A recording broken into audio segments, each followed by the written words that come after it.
পাকিস্তানের defence minister, ওনাদের একজন ক্লাইমেট মিনিস্টার আছেন, তিনি হাত কেটে দেবে বলেছেন। আর পিপিপির লিডার বিলাল ভুট্টো, উনি বলেছেন নিউক্লিয়ার অ্যাটাক করবেন। তো এইবার আসিম মুনির চুপ আছেন, উনি অন্যদের দিয়ে বলা করাচ্ছেন এগুলো। একটা কোথাও যুদ্ধের দামামা বাজাবার চেষ্টা হচ্ছে। পাকিস্তান ধরুন ভারতকে নিউক্লিয়ার অ্যাটাক করে দিল, তো ভারত তো বিশাল দেশ, তো ভারতের ওই নিউক্লিয়ার অ্যাটাকে যে সম্পূর্ণ ভারতবর্ষ ধ্বংস হয়ে যাবে তা না। এবার ভারতবর্ষের যে অংশটা বাকি থাকবে তারা পাকিস্তানকে সম্পূর্ণরূপে ধ্বংস করে দেবে। তো পাকিস্তানের তো অ্যাসিওর ডিস্ট্রাকশন হবে, শত্রুপক্ষের দিক থেকে আসা শয়ে শয়ে ড্রোনকে 1 সেকেন্ডের মধ্যে ধ্বংস করে দিতে পারবে, মানে ভস্ম করে দিতে পারবে, বাট পুরো পুরো ইলেকট্রনিকটা জ্যাম করে দিতে পারবে। এবং এইটা হলে ভারত এমন একটা লিগে পৌঁছে যাবে যখন এটা পুরো অ্যাক্টিভ হয়ে যাবে, যে এই ড্রোনের থ্রেট আমাদের অনেকটাই কমে যাবে। যেন ওরা ভারত থেকে কিছু না নিলে ভারত না খেতে পেয়ে মরে যাবে, এরকম একটা ওদের অশিক্ষিত মানুষদের মধ্যে একটা আইডিয়া আছে যে বাংলাদেশ যদি কিছু না কেনে তাহলে ভারত শুকিয়ে মরে যাবে। ইতিমধ্যে আমরা দেখতে পাচ্ছি ভারতীয় সেনার যে বাজ ব্যাটালিয়ন গঠনের প্রয়োজনীয়তা, সেটি কেন এবং সবচেয়ে বেশি অনুভূত হলো এই সময় পাকিস্তানের যে ড্রোন অনুপ্রবেশ মোকাবিলায় এই যে বাজ ব্যাটালিয়নের কতটা, এই বাজ ব্যাটালিয়ন কতটা গেম চেঞ্জার হতে পারে বলে আপনি মনে করছেন? কারণ সেনাপ্রধান রীতিমতো জানিয়েছেন যে বর্তমানে ভারতীয় সেনার কাছে 50,000-এরও বেশি ড্রোন রয়েছে। এত বড় ড্রোন বহর পরিচালনার সব থেকে বড় চ্যালেঞ্জটা ঠিক কি স্যার?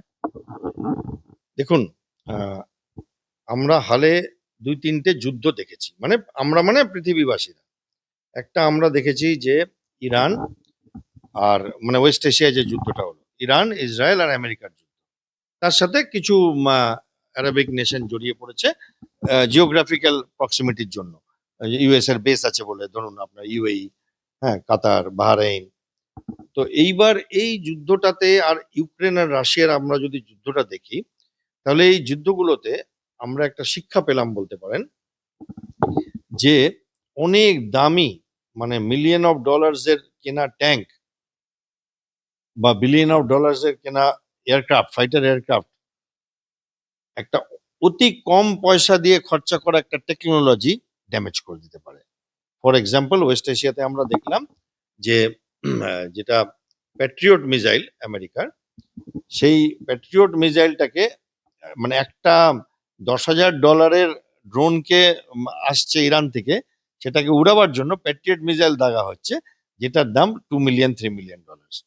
তো মানে $1 দিয়ে আমি যদি শত্রুর $200 খরচা করে দিতে পারি, এইরকম। তো এইখান থেকে, এবং ভারতের সাথে যেটা অফ সিন্ধুর হলো, সেখানেও কিছু তুর্কির সাহায্য নিয়ে পাকিস্তান একটা বড় ড্রোন অ্যাটাক করেছিল।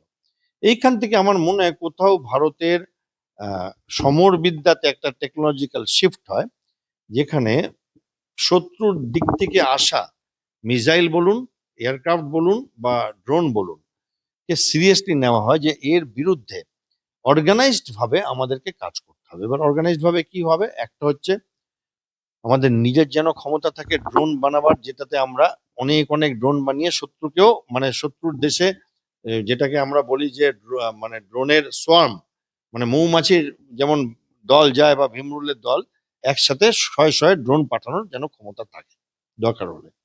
সেকেন্ডলি, শত্রু যদি ঠিক ওইটাই আমাদের উপর করে, সেইগুলোকে যেন আমাদের নামিয়ে দেবার মাঝপথে বা আমাদের উপরে পড়বার আগে ধ্বংস করবার ক্যাপাবিলিটি থাকে। এর জন্য ভারতবর্ষ, আমাদের কিছু সিস্টেমস চলছিল, যে অ্যান্টি ড্রোন ওয়ারফেয়ার, সেখানে আপনি যে প্রশ্নটা করলেন বাজ ব্যাটালিয়ন, সেটা একটা নতুন কম্পারেটিভলি কনসেপ্ট, যেখানে আহ, ছোট ড্রোন, আরেকটু মাঝারি ড্রোন আর বড় ড্রোন, এইগুলো সব আমাদের যে এয়ার ডিফেন্স মেজার্স আছে তার সাথে এইটাকে যুক্ত করা হবে, যাতে কোনো শত্রুপক্ষের ফাইটার এয়ারক্রাফট হোক, কোনো মিসাইল হোক বা কোনো ড্রোন হোক, আমাদের দেশের ভেতরে ক্ষতি করবার আগে যাতে তাকে উড়িয়ে দেওয়া হয়। তো এই মানে ব্রড পারপাস এইটা বাজ ব্যাটালিয়ন। এবার বাজ ব্যাটালিয়ন গুলো কি হচ্ছে, আগে আমাদের কিছু প্লেটুন ফর্মে ছিল, যে যেমন দেখুন আজকাল আমরা দেখি রাস্তাঘাটে যে ইউটিউবাররাও ড্রোন উড়ায়, ওগুলো হ্যান্ড হেল্ড ড্রোন, আপনি আপনার হাত থেকে উড়ালেন, হাতে ফেরত আসবে। এবার আরেকটা লেভেল আছে কামিকাজি ড্রোন, যেটা আপনি উড়ালে একটু বড়, সেটা গিয়ে ওখানে শত্রুকে ধ্বংস করে দেবে, মানে বম ফাটিয়ে দেবে শত্রু। আর তারও বড় ড্রোন আছে, মানে ছোটখাটো একটা প্লেনের মতো, আমি দেখেছি সেগুলো, সেগুলো আমরা বানাই এবং এখন আমরা কিনিও, এবং সেইগুলো হচ্ছে যেগুলো অনেক দূরে, মানে আমরা বলি ডিপ পেনিট্রেশন স্ট্রাইক, ডিপিএস। তো অনেক, মানে ডিপ রেঞ্জ পেনিট্রেশন স্ট্রাইক, অনেক দূরে গিয়ে ওরা শত্রুর এরিয়াতে গিয়ে শত্রুর ড্রোন লঞ্চিং ক্যাপাবিলিটিকে শেষ করতে পারবে আমাদের ড্রোন। তো এইগুলো সব কোঅর্ডিনেট করে এক জায়গায় এনে একটা অর্গানাইজেশনের মধ্যে করছে, এটা বাজ ব্যাটালিয়ন। আর আমার মনে হয় এটা, মানে ভবিষ্যতের কথা চিন্তা করে ভারতবর্ষের অত্যন্ত একটা, মানে ইতিবাচক মুভ, যে ট্র্যাডিশনাল ওয়ারফেয়ার তো থাকবেই। হ্যাঁ, যেটা আমরা আগে বলতাম না, বুটস অন গ্রাউন্ড, সেটা তো একটা রিকোয়ারমেন্ট থাকবে। বাট খালি বুটস অন গ্রাউন্ড থাকলেও হবে না, আমাদেরকে টেকনোলজিক্যালি আমরা যদি অনেক কম পয়সা খরচা করে যুদ্ধে একটা বড় অ্যাডভান্টেজ পেয়ে যেতে পারি, সেটার জন্য এই বাজ ব্যাটালিয়ন গুলো আমাদেরকে সাহায্য করবে। স্যার, আপনি তো পুঙ্খানুপুঙ্খ ভাবে বাজ ব্যাটালিয়নের যে মানে প্রয়োজনীয়তা এবং তার ফিচার্স আপনি বর্ণনা করলেন।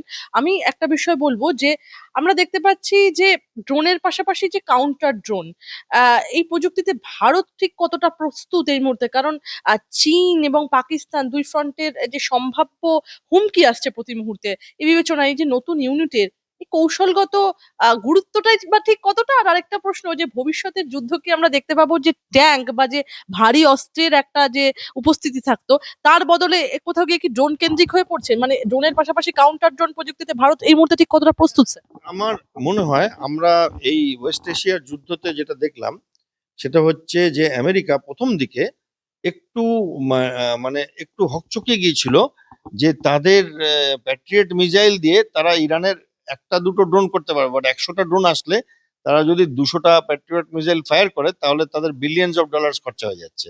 তো তারপরে তারা একটু স্ট্র্যাটেজি চেঞ্জ করে, এবং সেটা আমরা ইউক্রেন আর রাশিয়ার যুদ্ধেতেও দেখেছি আর কি। তো ফলে ডেফিনেটলি আমাদের মনে হয় ওয়ারফেয়ারের ট্যাকটিক্স এবং স্ট্র্যাটেজি পাল্টে যাচ্ছে, এবং সেইখানে ভারতবর্ষ কিন্তু মানে আনন্দের সাথে মানে বলতে পারি যে এখানে পিছিয়ে নেই, বরঞ্চ অন্যান্য অনেক দেশের থেকে এই ব্যাপারে হোম গ্রোন টেকনোলজি, আমরা কারো উপর ডিপেন্ডেন্ট না। যেমন এই মুহূর্তে সৌদি আরবিয়া, এদের কোনো ড্রোন প্রোডাকশন ফেসিলিটি নেই, ইরানের আছে, আমেরিকার আছে, চায়নার আছে, না বাংলাদেশ নেই। সেই রকম ভাবে আমি বড় মডার্ন আর্মি গুলোর কথা বলছি, সেখানে সৌদি আরবিয়া বা আপনি যদি দেখেন ইউএই, এদের তো টাকার অভাব নেই। মানে দেখুন, ছোট ছোট দেশগুলো যদি করতে চায় না, টাকার অভাবে অনেক সময় করতে পারে না, তাদের কাছে মার্কেট থেকে কিনে নেওয়াটা অনেক সুবিধা হয়, কারণ তাকে ইনফ্রাস্ট্রাকচার বানাতে হবে। তো এইবার কি হচ্ছে যে এইখানে যেহেতু আহ, তারা রিয়েলাইজ করেছে, এখন তারা আবার অনেক সময় ভারতকে অর্ডার দিচ্ছে ভারতের ডিফেন্স ইকুইপমেন্টের জন্য, বিশেষ করে ইউএই এর দেশগুলো, যত 7টা এমিরেটস আছে আর কি। তো এইবার কি হচ্ছে যে আমার মনে হয় যে ভারতবর্ষ খুব কারেক্টলি হোম গ্রোন বানাচ্ছে, যে আমরা যেটা ইরান করেছে, যে ওদের ড্রোন ফ্যাক্টরি আছে, তো সেরকম যে আমরা আমাদের ব্যবহার করব ড্রোন, এবং সেখানে উম, আহ, আহ, একটা কোনো পার্টিকুলার জিনিস না, যেমন আপনি বললেন যে খালি ড্রোন চলবে, ড্রোন চলবে, মিসাইলস চলবে, এয়ার ডিফেন্স চলবে, ব্রাহ্মোস চলবে, ফাইটার এয়ারক্রাফটও থাকবে, but definitely boots on grounds এর রেলিভেন্স আস্তে আস্তে কমে যাচ্ছে। সিন্ধু জল চুক্তি ফের চালু করতে এবার মরিয়া হয়ে উঠছে পাকিস্তান। ভারতকে রীতিমতো পরমাণু হামলার হুঁশিয়ারি ভুট্টোর। ইসলামাবাদ থেকে একদম হুঁশিয়ারি এলো, এই চুক্তি ব্যর্থ হলে খাতায় কলমে থাকা কোনো আন্তর্জাতিক সমঝোতা নিরাপদ থাকবে না। চুক্তি ফের চালু না করলে পরমাণু হামলার হুমকি দিচ্ছেন একদম পাকিস্তানের প্রাক্তন বিদেশমন্ত্রী তথা পাকিস্তান পিপলস পার্টির নেতা বিলাওয়াল ভুট্টো জারদারিও। এবং তার দাবি, জলের অধিকার থেকে বঞ্চিত করলে কড়া জবাব দেওয়া হবে। যদিও সিন্ধু জলবন্টন চুক্তি স্থগিতই থাকবে, পাকিস্তানের হাত কেটে নেওয়ার হুঁশিয়ারির পর অবস্থান স্পষ্ট করলো ভারত। কি বলবেন স্যার এই ব্যাপারে? দেখুন, প্রথম কথা হচ্ছে যে সিন্ধু জল চুক্তি ভারত ক্যান্সেল করে দেয়নি, ক্যান্সেল করতেও পারা যায়।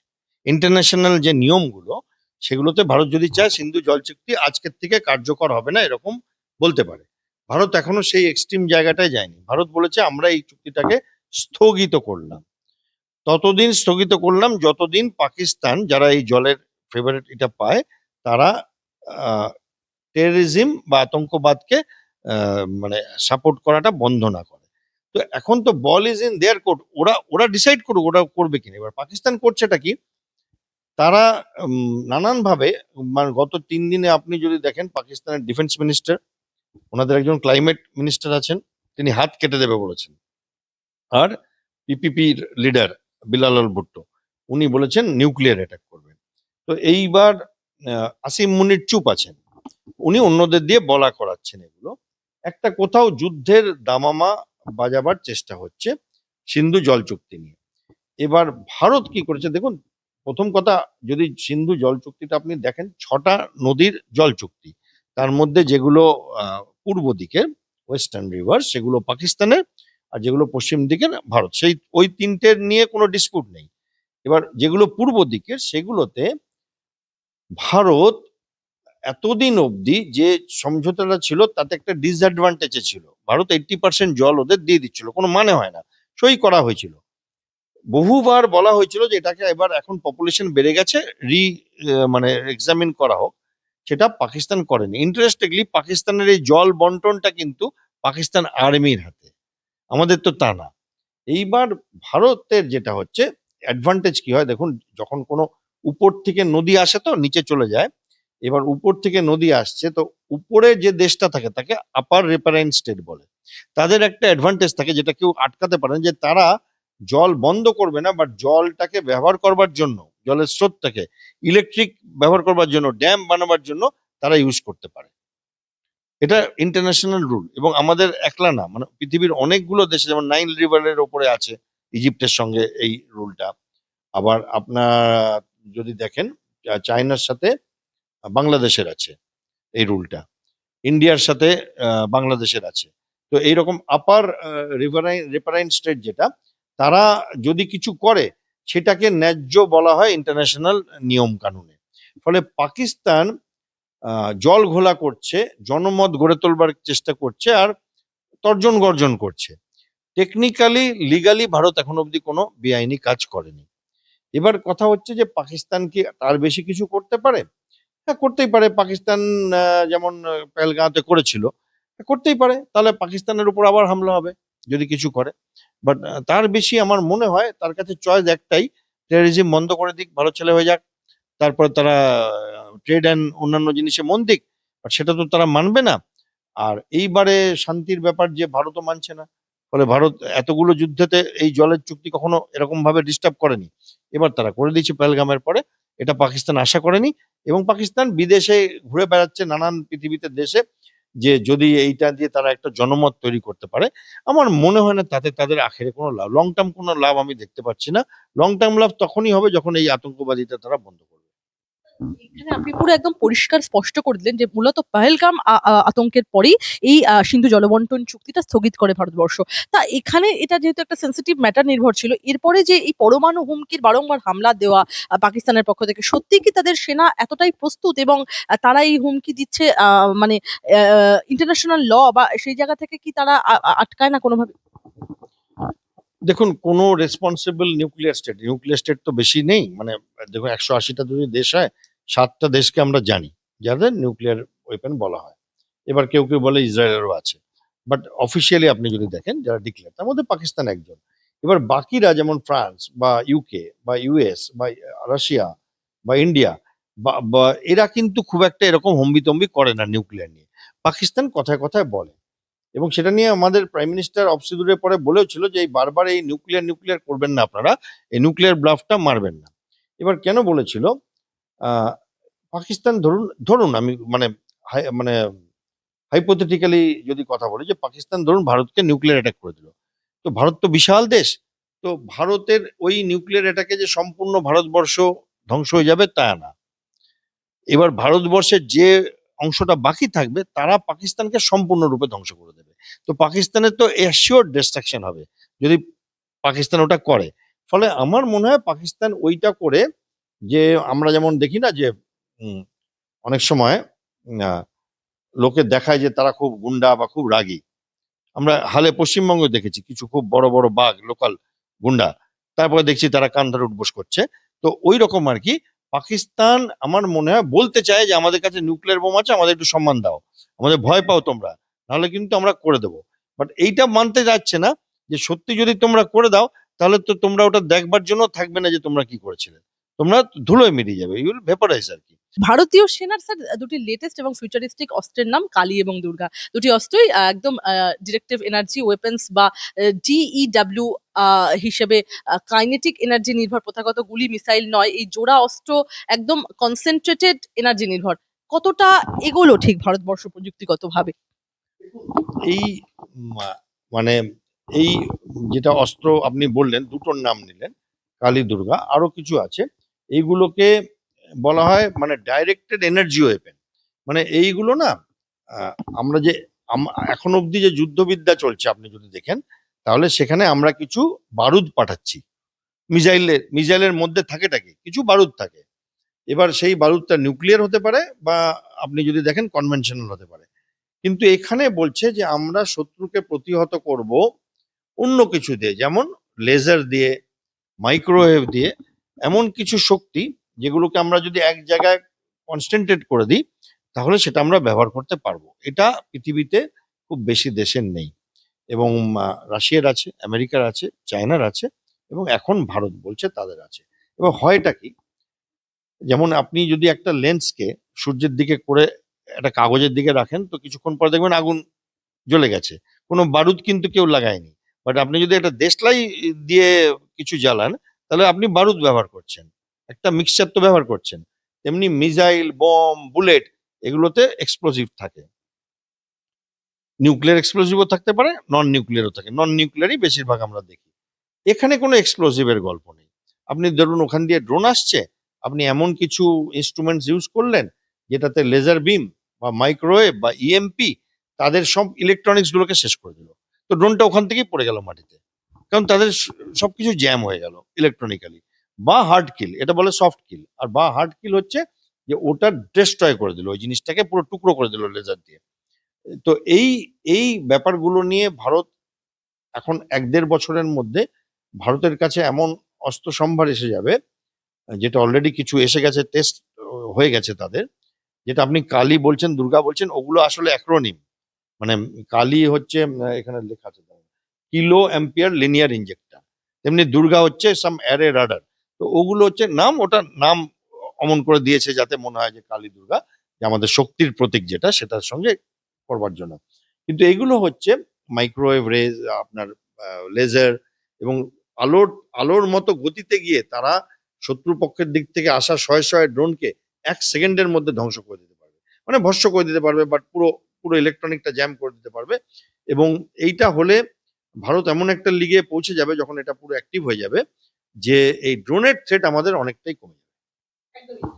স্যার, এবারে একটা প্রশ্ন করবো, সেটা হচ্ছে একদম থ্রেট নিয়ে, একদম আমাদের মাথার উপরে যে থ্রেট ইতিমধ্যে আসছে বিভিন্ন দিক থেকে, পশ্চিম থেকে পূর্বে ভারতকে ঘিরে ফেলার পরিকল্পনা, পাকিস্তানের পর বাংলাদেশ, মায়ানমারকে নিয়ে করিডোর গড়তে চায় চীন। কতটা উদ্বেগের স্যার চীন পাকিস্তান অর্থনৈতিক করিডোরের মাধ্যমে আরব সাগরেও পৌঁছে যাচ্ছে চীন, এখন আবার বঙ্গোপসাগরের নাগাল পাওয়ার দিকে এগোচ্ছে তারা, পশ্চিম থেকে পূর্বে চীন কার্যত ভারতকে ঘিরে ফেলার দিকে এগোচ্ছে কিনা, এ নিয়ে তো প্রশ্ন উঠছে স্যার, কি বলবেন? মানে আহ ভারত জাপান যে পাশাপাশি বন্ধুত্ব, এতেও কতটা ঘুম উড়বে স্যার চীনের? দেখুন, আপনি দুটো প্রশ্ন করলেন, দুটো আলাদা আলাদা উত্তর দিই। একটা ভারত জাপান নিয়ে বললেন, ওটা পরে বলছি। আপনি যেটা বলছেন যে এই চীনের পাকিস্তান, বাংলাদেশ এবং অন্যান্য দেশ দিয়ে ভারতকে ঘিরে ফেলবে, এটা আজকের থেকে চলছে না। এটা দশকের পর দশক আমরা দেখছি যে কোনো না কোনো ভাবে চীন চেষ্টা করে যে আমাদের আশেপাশের দেশগুলোকে আমাদের বিরুদ্ধে বিষিয়ে দিতে। সেটা মায়ানমার হোক, শ্রীলঙ্কা হোক, মালদ্বীপস হোক, সেচেলস হোক, মরিশাস হোক, মানে যতগুলো দেশ আছে, আর আমাদের পাকিস্তান তো বটেই, অ্যান্ড নেপাল, ভুটান। ওরা চেষ্টা করে তাদেরকে লোন দিয়ে, তাদেরকে দান করে, তাদেরকে ট্রেনিং দিয়ে, তাদেরকে ইকোনমিক্যালি একটু একটা ঋণের মধ্যে ফাঁসিয়ে দিয়ে তাদের জায়গাগুলো ব্যবহার করে ভারতের ঘাড়ে নিঃশ্বাস ফেলবার জন্য, যাতে ভারত তাদের কখনো শত্রু না হয়ে যায়, মানে শত্রুর জায়গায় পৌঁছে না যায়। এটা চীনের পুরনো খেলা, এবং ভারত খেলে আসছে এই খেলাটা, বহু বছর ধরে খেলে আসছে। তো সেটাতে এমন না যে কোনো চিন্তার নেই, আবার এমন না যে আশঙ্কার কিছু আছে। যেমন আপনি একটা এক্সাম্পল দিলেন যে রিসেন্টলি বাংলাদেশের সাথে ওদের একটা কন্ট্যাক্ট হচ্ছে, মঙ্গলা পোর্টের বোধহয় আপনি কথা বলছেন। এবার দেখুন, আমাদেরও একটা পোর্ট মায়ানমারের সাথে হয়েছে, একটা কালাদান প্রজেক্ট আছে, সেটাতে ডাইরেক্ট এখান থেকে যাবে, ধরুন কলকাতা থেকে বা ভাইজ্যাক থেকে জাহাজ গেল, সোজা সিতওয়ে পোর্টে আসবে। ও পুরো পোর্টটা আমরা বানিয়েছি মায়ানমারের। ওখান থেকে নদীর মধ্যে দিয়ে যাবে, নদীর মধ্যে দিয়ে গিয়ে মিজোরামে পৌঁছে যাবে by train and by road. তো এই যে একটা অল্টারনেট চ্যানেল ভারত অলরেডি খুলে ফেলেছে। আরেকটা চ্যানেল কি ছিল, নর্থ ইস্ট স্টেট গুলোর জন্য, চট্টগ্রাম হয়ে, যে বাংলাদেশ হয়ে ত্রিপুরা হয়ে গেল। সেইখানে এখন যেহেতু দেখা যাচ্ছে যে একটা অন্যরকম গল্প চলছে বাংলাদেশে, তো ফলে আরেকটা অল্টারনেটিভ আমাদের কাছে অলরেডি আছে। এবং এইরকম কনস্ট্যান্ট, মানে কি হয়, শত্রু একটা তাস ফেলবে, আপনাকে সেইভাবে আপনার তাস ফেলতে হবে। এটা কনস্ট্যান্ট চলবে, বাট এটা আজকের থেকে চলছে না। উদ্বেগের বটে, আশঙ্কার নেই, কারণ ভারত সেরকম ভাবেই ভারতের তাসগুলো খেলছে। এবার আসি আপনার দ্বিতীয় প্রশ্ন। জাপানের সাথে ভারতের সাম্প্রতিক যে মিলন, কিছু চুক্তি, তাতে চীনের গাত্রদাহ হয়েছে। হ্যাঁ, চীনের ফরেন মিনিস্টার ইন্টারন্যাশনাল মিডিয়াকে বলেছে যে কোনো দুটো দেশ যেন এমন কোনো কিছু না সই করে যাতে তৃতীয় দেশের গাত্রদাহ হতে পারে। এটা বলেছে ডাইরেক্ট, এই জাপানের এটা পরে। এটা বলবার সময় চীন ভুলে গেছে যে তারা সারা জীবন পাকিস্তানকে সাপোর্ট দিয়ে এসছে, এবং এখন বাংলাদেশকেও সব রকম সাপোর্ট, মানে ইকোনমিক, মিলিটারি, যত রকম পারে, যেগুলো ভারতের বিরুদ্ধে হয়তো ব্যবহার হবে, সেরকম একটা সাপোর্ট দেওয়ার চেষ্টা করছে। তাহলে কি হবে? তাহলে সেইখানে আমার মনে হয় যে টেকনিক্যালি চীন তো কিছু করতে পারবে না, বাট চীন, মাঝখানে কি হয়েছিল, জাপান একটা কথা বলেছিল যে চীন যদি তাইওয়ানকে অ্যাটাক করে, জাপান ব্যবস্থা নেবে। এইটা চীনের খুব অবাক লেগেছিল যে জাপান কি করে বলতে পারে। এবার আপনি জানেন জাপানের সাথে আমেরিকার ভালো সম্পর্ক আছে। ভারত, জাপান, অস্ট্রেলিয়া আর আমেরিকা মিলে কোয়াড বলে একটা জিনিস খুলেছিল, যাতে সাউথ চায়না সি আর ইস্ট চায়না সিতে চায়না যে দাদাগিরি বা গুন্ডাগিরি গুলো করে, সেগুলোকে বন্ধ করবার জন্য। এইবার কি হচ্ছে, জাপানের সাথে আমাদের যে ট্রিটি হয়েছে, তাতে কিছু রেয়ার আর্থ মিনারেলস, কিছু ডিফেন্স টেকনোলজি ট্রান্সফার, এগুলো নিয়ে কথাবার্তা হয়েছে, যেখানে চীন এখন দেখছে যে ভারত এক এক করে ফিলিপিন্স, জাপান, ইন্দোনেশিয়া, এই দেশগুলো যেগুলোর সাথে চীনের শত্রুতা আছে, তাদের সঙ্গে ভারত সৌহার্দ্যপূর্ণ সম্পর্ক রাখছে এবং ডিফেন্স টেকনোলজিও এক্সচেঞ্জ করছে। সেইখানে চীনের একটা পীড়া হচ্ছে। যেমন আমাদের যখন দেখি যে এখন বাংলাদেশের মানুষরা চীনকে বেশি ভালোবাসছেন, বা কখনো দেখি নেপালের মানুষরা চীনকে, তখন আমাদের যেমন মনের মধ্যে একটা কষ্ট হয়, তেমনি চীনের এখন মনের মধ্যে কষ্ট হচ্ছে যে ভারত এগুলো কেন করছে। একটা কুইড প্রো কিও অ্যাকশন করছে ভারত। বাট সেটাতে আমার মনে হয় ওই চীন মানে তাদের অসন্তুষ্টি দেখাতে পারে, তার বেশি কিছু না, কারণ ভারত সব ইন্টারন্যাশনাল নিয়ম মেনে করছে। বাট হ্যাঁ, তাদের একটা পীড়া হচ্ছে, তাদের একটা গাত্রদাহ হচ্ছে জাপান আর ভারতের এই নতুন বন্ধুত্ব দেখে, এর মধ্যে কোনো সন্দেহ নেই। তারেক রহমানের সরকার পশ্চিমবঙ্গের মুখ্যমন্ত্রী শুভেন্দু অধিকারীর জন্য একদম পাঠালেন বড় উপহার, কলকাতায় এসে পৌঁছলো 100 কেজি আম। বাংলাদেশ সরকার কি নতুন করে রাজ্যের সঙ্গে একটা সুসম্পর্কের সেতু করতে চাইছে, কি বলবেন? আমি না আপনাকে সত্যি বলি, বাংলাদেশ ঠিক কি করতে চাইছে আমি নিজে বুঝতে পারি না, কারণ না বাংলাদেশ থেকে খুব মিক্সড সিগন্যালস আসছে। আহ, যেমন আম পাঠিয়েছেন বাংলাদেশের যেটা পার্লামেন্ট, সেখানে রিসেন্টলি আমাদের বর্তমান মুখ্যমন্ত্রীর বিরুদ্ধে একজন এমপি কমপ্লেন করছিলেন স্পিকারকে, যে উনি এই পুশব্যাক করছেন এবং এগুলো নিয়ে আমাদেরকে ঝামেলায় ফেলে দিতে চাইছেন, এবং আপনারা এমন কিছু করুন যাতে ভারত সরকারের কে বলুন যে পশ্চিমবঙ্গের মুখ্যমন্ত্রী কেন এরকম করছেন, আবার আম পাঠাচ্ছেন। এবার কি হচ্ছে, বাংলাদেশে পর পর যদি আপনি কতগুলো ঘটনা দেখেন, প্রথম কথা একটা ব্যাপার হয়েছে ভারতের সাথে, যেটা হচ্ছে যে সময়টা প্রধান উপদেষ্টা ছিলেন, কোনো প্রধানমন্ত্রী না, প্রধান উপদেষ্টা, তখন একটা শত্রুতার জায়গায় বাংলাদেশ পৌঁছে যায়। মানে এমনও দেখেছি আমরা যে যেখানে ওরা বলছে ওরা কলকাতা অ্যাটাক করে দেবে, শত্রুতার জায়গায়। এবং ওদের স্লোগান চলছিল দিল্লি না ঢাকা, এই সমস্ত স্লোগান, এবং ভারত বিরোধিতা, ভারতের জামা কাপড় পোড়ানো, ভারতের এই পোড়ানো, এবং যেন ওরা ভারত থেকে কিছু না নিলে ভারত না খেতে পেয়ে মরে যাবে, এরকম একটা ওদের অশিক্ষিত মানুষদের মধ্যে একটা একটা আইডিয়া আছে যে বাংলাদেশ যদি কিছু না কেনে তাহলে ভারত শুকিয়ে মরে যাবে। হ্যাঁ, আমি জানি না এটা কেন হয়, ধর্মান্ধতার থেকে না ওভার কনফিডেন্স থেকে, আমি জানি না, এরকম একটা আইডিয়া আছে। ব্যাপারটা তো সেরকম না, ভারত ভালো ছাড়া খারাপ করেনি। কিন্তু ওই সময়টা, ওই উপদেষ্টার সময় আমরা দেখেছি মন্ত্রী থেকে যন্ত্রী থেকে সবাই ভারতকে একটা থ্রেট করা, একটা ভারতের উপরে বিষোদ্গার করা। তারপরে দেখলাম তারাই একটা দল গঠন করলো জামাতের সাথে এবং লড়লো এই বিএনপির বিরুদ্ধে। এখন আবার দেখছি কোথাও, আমি বিএনপি আর জামাতের যে একটা অপোজিশন আর সরকারের একটা ফারাক থাকে, সেটা আস্তে আস্তে দেখছি ব্লার হয়ে যাচ্ছে। তারা ওই কাজগুলোই করছে যেটা মানে জামাতের এজেন্ডা মনে হচ্ছে। যেমন মেসেজিং, আমাদের হাই কমিশনার গেলেন, উনি গিয়ে বলেছেন এক আকাশ এক বাতাস, ওইদিকে 140 কোটি লোক, এদিকে 20 কোটি লোক, আমরা সব সমান। সেখানে একটা কমপ্লেন এলো যে ওনাকে কেন উনি এটা বলেছেন? তার মানে ওনারা গ্রাস করে নিতে চাচ্ছেন বাংলাদেশকে। হ্যাঁ, তো ওরা এখন খুঁত ধরছে। ভালো খাবারেও লোকে বলে না, একটু যদি নুন বেশি হতো তাহলে খাবারটা খারাপ হয়ে যেত। তো সেরকম আরকি ওনারা এখন খুঁত ধরছেন। তারপরে ওনারা ট্র্যাডিশনাল সবকিছুকে অগ্রাহ্য করে চলে গেলেন চীনে। ১ম ভিজিট মালয়েশিয়া হয়ে চীনে গেলেন। ভারতকে যেন একটু হেনস্থা করলেন। আবার এখন আপনি বলছেন আম পাঠাচ্ছে। তো মিক্সড সিগন্যালস পাচ্ছি। আমি ঠিক বাংলাদেশের এক্সাক্ট স্ট্র্যাটেজি কি, অফিসিয়ালি বাংলাদেশ গভর্নমেন্ট ভারত বিরোধিতা করতে চাইছে না, চাইছে না। অফিসিয়ালি বাংলাদেশ গভর্নমেন্ট আমাদের সাথে যুদ্ধ করতে চাইছে না, চাইছে না, বুঝতে পারছি না। কেউ বলছে চায়নার থেকে নাকি ওনারা প্লেন কেনবার চেষ্টা করছেন। ওই প্লেনগুলো কার বিরুদ্ধে ব্যবহার করবেন ওনারা? কারণ পাকিস্তানের বিরুদ্ধে তো করবেন না, কারণ পাকিস্তান তো এখন ভালো বন্ধু। পাকিস্তান ওদের এসে ট্রেনিং দিচ্ছে। তো শ্রীলঙ্কার বিরুদ্ধে তো করবে না, নেপালের বিরুদ্ধে করবে না, তো অবভিয়াসলি ভারতের অ্যান্টেনা তো দাঁড়িয়ে যাবেই যে কি হচ্ছে। আবার আম পাঠাচ্ছেন আপনি বলছেন। তো আবার ওনাদের সিটিজেনরা এখানে আসবে, কোটি কোটি লোক, লক্ষ লক্ষ লোক আসছে, আর সেখানে আমরা তাদেরকে ফেরত দিতে পারবো না। ফেরত দিতে গেলে ওনারা ডিলে করে দেবেন। এই চালাকিগুলোর থেকে ওনারা বাস্তবের মাটিতে পা রাখতে চাইছেন না। ভারত পুরো ব্যাপারটা দেখছে, আমি যেটুকুনি বুঝতে পারি ইন্টারন্যাশনাল রিলেশন, ভারত পুরো ব্যাপারটা দেখছে। আমাদের দীনেশ ত্রিবেদীকে ওখানে হাই কমিশনার হিসেবে পাঠানো, ওনাকে মন্ত্রীর যথাযোগ্য স্ট্যাটাস দেওয়া, উনি নিজের থেকে ঘোষণা করলেন, ভিসা খুলে দিলেন। এবং ভারত বিরোধী যারা, এত লম্বা ভিসার লাইন কেন তাহলে? আপনারা তো ভারতকে ঘৃণা করেন, তাহলে এত লম্বা লাইন কেন? ওখানে লক্ষ লক্ষ লোক ভিসার লাইনে পুরো মারপিট হচ্ছে রোজ ভারতে আসার জন্য। এই দ্বিবিধা, এদের দ্বিচরিতা আমি বুঝতে পারি না। লাইনটা তো পাকিস্তানের জন্য হওয়া উচিত, চীনের জন্য হওয়া উচিত। হ্যাঁ, তো কি মধু আছে এখানে? তো সেইখানে আমি কোথাও এদের মিক্স সিগন্যাল পাচ্ছি। আমি নিজে হতবাক হয়ে যাচ্ছি যে এরা চাইছেটা কি? যুদ্ধ চাইছে, শান্তি চাইছে, নাকি ঘেঁটে দিতে চাইছে সবকিছু?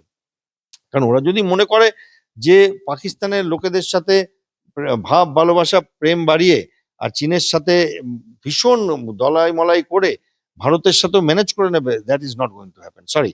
সেটা তো হবে না। কারণ এরা তো আমাদের সাথে যুদ্ধ লড়েছে, আমরা বাংলাদেশের হয়ে যুদ্ধ লড়েছি, বাট চীন আর পাকিস্তানের সাথে আমাদের প্রপার যুদ্ধ হয়েছে। সেখানে কোথাও একটা আমি যেটা দেখেছি যে প্রথম দিকে একরকম হয়েছিল, তারপর একটু অন্যরকম সুরে বাজছে বাংলাদেশ। আর সেটা তাদের নিজস্ব ব্যাপার, তারা করুক, ভারত তার সময় মতো জবাব দেবে। আমি ব্যক্তিগতভাবে মনে করি এখন বাংলাদেশের জায়গায় ইস্ট পাকিস্তান, ওয়েস্ট পাকিস্তান হয়ে গেছে আর কি। মানে আমাদেরকে মেন্টালি ওটাই রাখতে হবে যেটা আমাদের আগে ছিল। মানে 1970-এর সময় আমরা তো ইস্ট পাকিস্তানটাকে বাংলাদেশ বলতাম না, আমরা তো ইস্ট পাকিস্তান বলতাম। আমরা ইস্ট পাকিস্তান ধরে নেবো ওটাকে।